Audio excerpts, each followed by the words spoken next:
Olá, tudo bem com você? A graça e a paz do Senhor Jesus.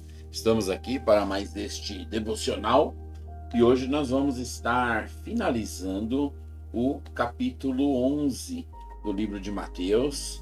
Vamos estar a partir de amanhã no capítulo 12 e o capítulo 11 que nós vamos terminar hoje será pelos versículos 28, 29 e 30, que diz assim: Vinde a mim todos os que estáis cansados e sobrecarregados, e eu vos aliviarei. Tomai sobre vós o meu jugo, e aprendei de mim, porque sou manso e humilde de coração, e achareis descanso para a vossa alma, porque o meu jugo é suave e o meu fardo é leve. Até aqui. Este é um versículo, esses 3 versículos, por muito tempo, eles eram temas de folhetos evangelísticos. Muitas pessoas hoje na igreja nem sabem do que eu estou falando. Mas na década de 80, na década de 90, existia basicamente 2 estilos de evangelização, embora um deles até antes de 80 para trás ainda, muito antigo. Era entregar folhetos com um trecho da palavra de Deus e também cultos ao ar livre, que eram feitos de repente a partir de uma praça e pronto. E essa estratégia foi usada por muitos anos. Alguém pode falar bem ou falar que não era tão boa assim, mas a palavra de Deus diz que se o Senhor não edificar a casa, em vão trabalham os que a edificam. Então, o método bom é o método que o Senhor edifica. Por isso não tem essa de avaliações. E os folhetos eram entregues para as pessoas nas ruas, deixados nasquelas entradas de caixinhas de correio. Alguns gostavam de entregar e querer ensinar a passagem, outros apenas entregavam e pronto, e por aí vai. Esse texto era o campeão dos folhetos. Vinde a mim, todos os que estáis cansados e sobrecarregados, e eu vos aliviarei.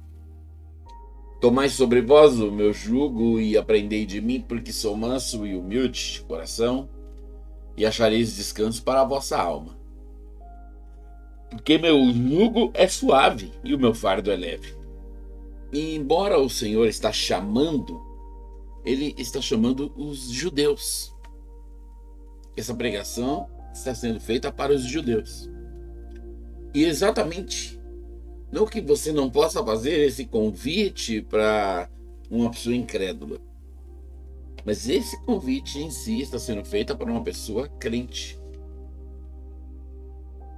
Nós não vamos entrar no mérito de como o Senhor chama os incrédulos, mas quando ele chama os incrédulos, ele chama-os para nascer de novo e não para aliviar suas cargas.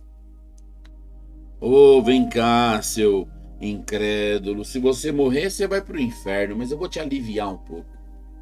É isso? Não faz sentido. Então o incrédulo, ele é chamado para a salvação. E este aqui é um chamado para os crentes que já são salvos, mas por muitas formas ainda vivem sobrecarregados. Veja, vamos ver 3 coisas terríveis para sobrecarregar os crentes, e o Senhor tem muito desejo de que eles venham não ter mais este jugo sobre eles. O primeiro é o poder do pecado. Então o crente aceitou Jesus, recebeu o Senhor, recebeu oração, não sei como que você denomina isso, mas você se tornou do Senhor. E numa bela manhã você acordou mal e brigou lá na sua casa e xingou as pessoas com palavrões terríveis. Coisa que você já tinha deixado de falar há um bom tempo. E isso é muito ruim, não é que não é ruim, é péssimo. Mas o que vai acontecer com você é que você vai ficar muito mal. Você vai pôr em dúvida a sua salvação. Se naquele dia aparecer alguém precisando de uma palavra de Deus ou de uma oração, não, você vai fugir, você não vai querer fazer. Se naquele dia, de repente já à noite, quando tiver muita coisa, muito tempo passado desse pecado, e tem alguém doente e fala, você é crente, ora por mim, você vai embaraçar, você não vai querer orar. E o que acontece aqui? O pecado te sobrecarregou. O pecado é ruim? Péssimo. Odiamos o pecado? Com certeza. Mas presta atenção, este pecado o Senhor já levou na cruz. Este pecado o sangue já apagou.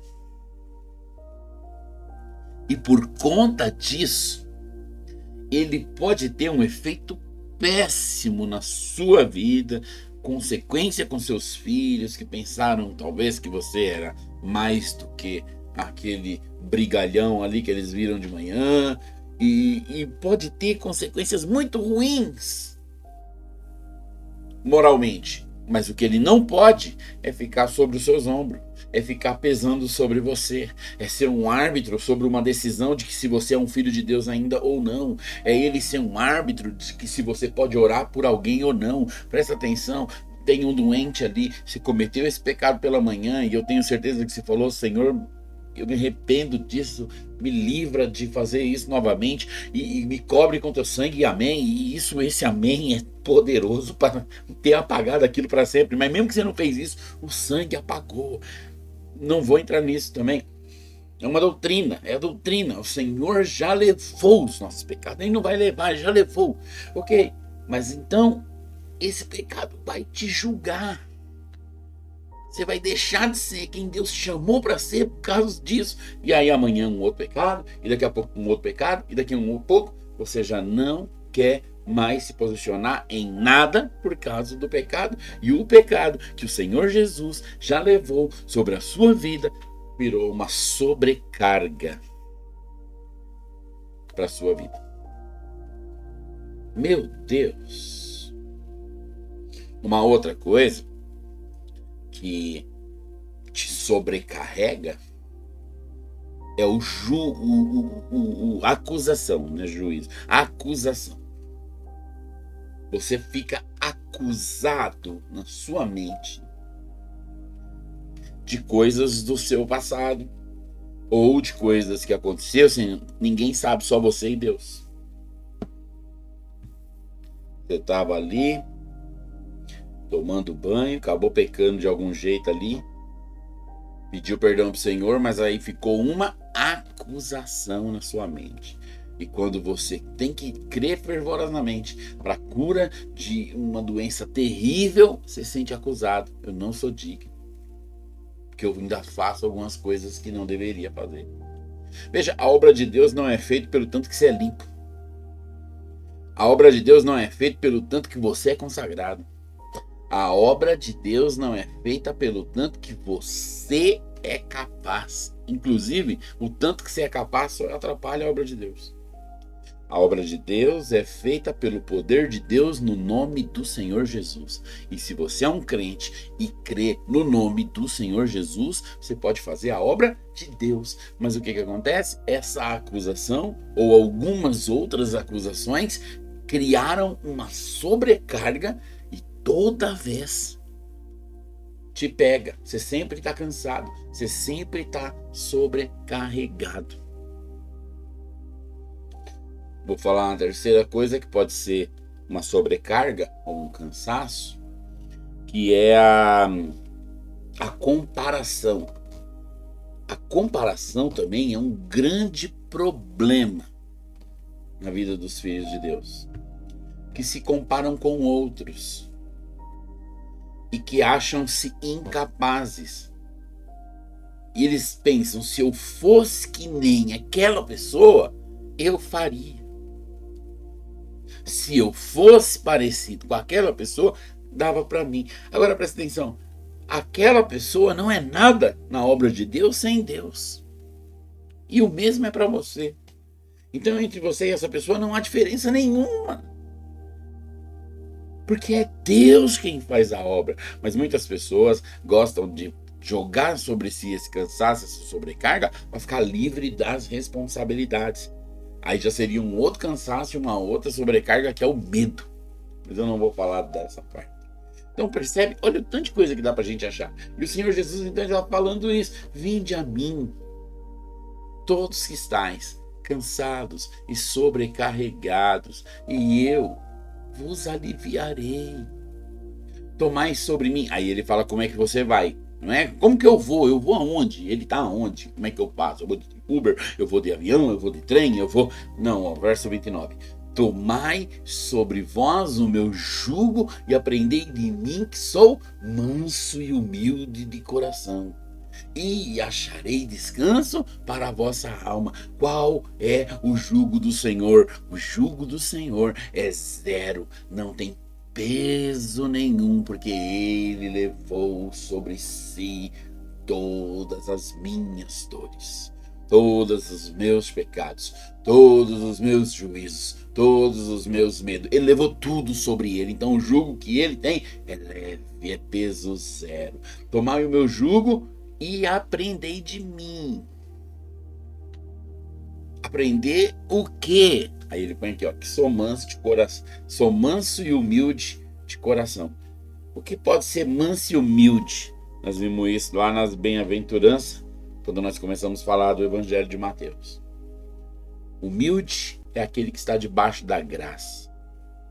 Manso é aquele que, ao invés de se levantar para resolver, entrega para Deus.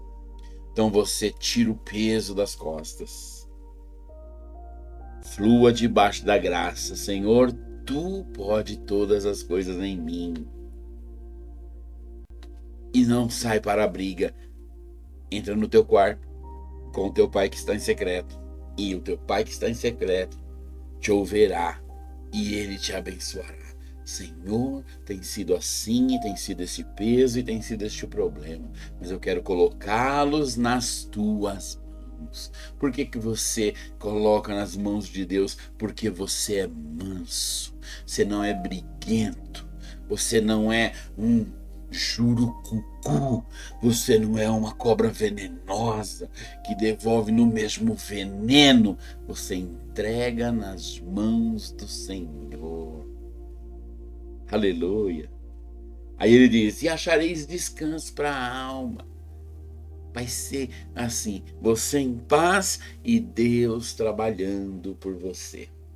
E ele conclui no verso 30, porque o meu jugo é suave e o meu fardo é leve. Em outras palavras, é uma grande bênção andar com o Senhor, é uma grande alegria andar com o Senhor, é um grande sucesso andar com o Senhor. Ou que nós possamos andar com o Senhor. Se nesses dias você está passando por um momento de turbulência, quero te dizer, solte todo o peso das suas mãos. Solte o medo, solte a acusação, solte os pecados, solte toda a sobrecarga e todo o cansaço. E creia que pela graça de Deus Ele te abençoará. E louve o nome dEle. E descansa nele. Num fardo leve e suave. Em nome de Jesus. Amém? Que o Senhor te abençoe. Que o Senhor te guarde. E nós voltaremos amanhã para a glória do Senhor Jesus. Amém?